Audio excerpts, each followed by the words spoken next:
आज या निमित्ताने या सभागृहाला आश्वस्त करू इच्छितो, कोणतीही शंका मनात ठेवू नका।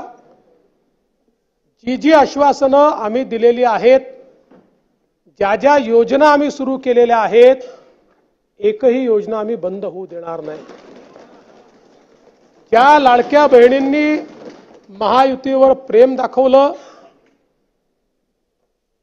हे अधिवेशन संपल्याबरोबर डिसेंबर महिन्याचा हप्ता त्यांच्या खात्यामध्ये आम्ही टाकतो। आणि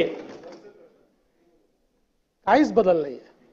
नाना, मी या ठिकाणी स्पष्ट करू इच्छितो, कुठलेही नवीन निकष नाहीत। आता तर सगळ्यांनाच टाकतो, पण ॲपरंटली असं लक्षात येत आहे की काहींनी 4-4 खाती उघडलेली आहेत। तर जसं समाजामध्ये चांगल्या प्रवृत्ती असतात, त्याच्या काही वाईट प्रवृत्ती असतात। एखादी योजना जर चुकीच्या पद्धतीने कोणी वापरत असेल तर जनतेचा पैसा आहे, तुमची आमची सगळ्यांची जबाबदारी आहे की तो योग्य प्रकारे गेला पाहिजे। आता मागच्या काळात आम्हाला लक्षात आलं, माणसानीच 9 खाती काढली। आता त्याला लाडकी बहीण म्हणायचं कसं? पण लाडका भाऊ म्हणू शकत नाही, कारण बहिणींच्या पैशावर डल्ला मारतो तो लाडका भाऊ कसा? त्यामुळे असे जे आहेत,